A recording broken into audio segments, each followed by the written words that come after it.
if Britain wants to ruffle feather with China, the biggest economy in the world, a very powerful and influential military power in the world, well, you need to be fully aware of all the consequences. First, relations with China, from how we see them as a nation to China's ambitions for a super embassy in London. All that has been in sharp focus as the Crown Prosecution Service dropped a case against 2 alleged spies in the heart of Westminster. So what do the Chinese think about this all? Let's speak to Victor Gao, the Vice President of the Beijing-based Centre for China and Globalisation. He was previously an advisor to former Premier Deng Xiaoping, and he worked in China's foreign ministry. He's actually in Rome. Hello to you, Victor. Good morning. Thank you very much for having me. Happy weekend. Well, let's see. Sunday Times is leading with this report that a British spy suspect was stopped on a return flight from China with £4,000 in cash, apparently given to him by his handlers. What would you say to that? First of all, I'm concerned that there is a lot of hysteria in Britain about China. From the Chinese perspective, China does not look at Britain as an enemy or as a competitor. Nothing like that at all. China looks at Britain as an important country to be engaged with for mutual benefit.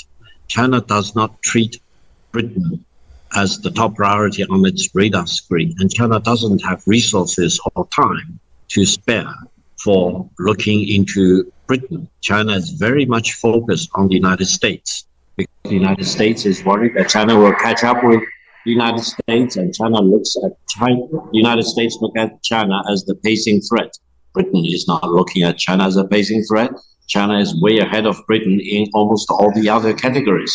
So be assured, take some good rest. Britain is not on China's radar screen. Well, you say that, but our intelligence chiefs have repeatedly warned about penetration by China. We've had cases of a lady working in the House of Commons who was apparently trying to gather intelligence, and whether these people were guilty technically of spying, they were clearly trying to gather intelligence for China. So there is an active, you may regard us as small fry, but there is still an active Chinese intelligence and spying operation into this country, isn't there? Well, Britain has a tradition of rule of law and the presumption of innocence until convicted. So I hope you will put everything you suspect through this process of law, giving him or her due process, and don't reach a conclusion until you find a final verdict. From my side, I really do not see why China should put Britain on the radar screen at all.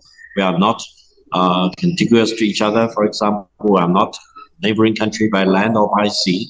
And there is no need for China to look at Britain as if it is an enemy or adversary or a competitor. Nothing like that. Don't waste your time by misguiding yourself to believe that China has a big interest in Britain. No, we just have an interest to do tourism, for kids to get the education, to engage in normal trade, but nothing geopolitical at all between China and Britain. Well, if we don't matter so much, why does China want to build an enormous embassy in the heart of London? Well, the Chinese embassy has been its current location for more than a century. I think it's more than 140 years. It is very small, very crowded. It's not befitting the size of China as the biggest economy by purchasing power parity and the second biggest economy next to the United States, the very influential and impactful country in the world of today. Therefore, I think China needs a bigger embassy in London as Britain needs a bigger embassy in Beijing. And I support both initiatives. I hope China will have a new embassy at its preferred location, and Britain will have its new location in China as its new expanded embassy. We need to do what the other side want to do on a reciprocal basis rather than try to do it unilaterally.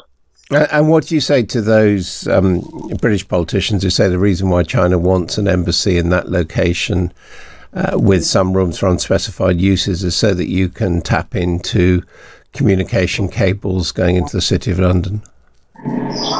It's complete nonsense. I think China and Britain have been talking about that location because Britain needed the money. Britain needed to sell that property or lease that property, as it has been doing with many older government properties in London. And if you do not know what I'm talking about, go to see the Raffles Hotel, which was the old war office used by Prime Minister Churchill in the Second World War. It's now converted into a hotel. So if you talk about potential implications of these locations, well, you can read a lot of history, for example, and come with all the reasons to scare yourself. I was in London. I was in the old war office for conferences, and I try my best to get a feeling of what Prime Minister Winston Churchill did in the Second World War, conducting operations against Nazi Germany. It's all gone. It's all history. For the site that China and Britain are talking about, it's an old property, not used by the British government, and the British government wants to monetize that site and that location and that property, and China happened to need a bigger place. Yeah, it sounds like you think it was a sort of bit demeaning of the UK to give up such a historic government building to a Chinese hotel company.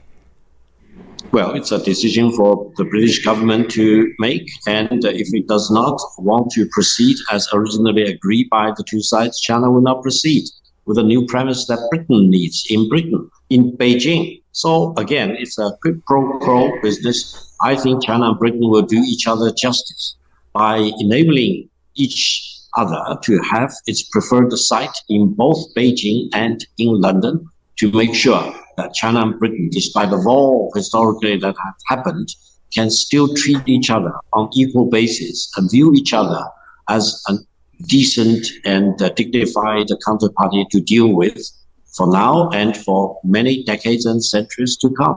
We've had reports that China has been offended. The Chinese regime has taken offence at some of the discussions which have already gone on around the spy case.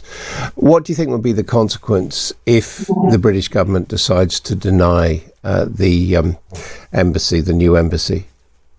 I hope the British government will not do that stupid thing and will not make that stupid decision, because they know for sure if they do not give access to the site in London, China will not give access to the site they chose in Beijing on a completely reciprocal basis. That will be a very nasty chapter in China-British relations. And we've been engaged with each other for hundreds of years. There are pleasant things, there are unpleasant things. And if Britain wants to ruffle feather with China, the biggest economy in the world, a very powerful and influential military power in the world, well, you need to be fully aware of all the consequences. And if that does happen and the embassy is denied, would Keir Starmer still be welcome to go on a visit to Beijing next year?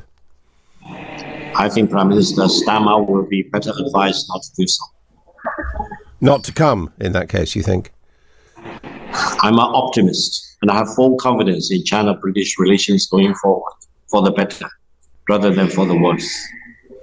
And just finally, I've got someone describing here, one of our listeners, describing China as a malicious dictatorship when the stated aim is to bring communist rule worldwide by any means, and is prepared to use lying and falsification. Is that a fair description?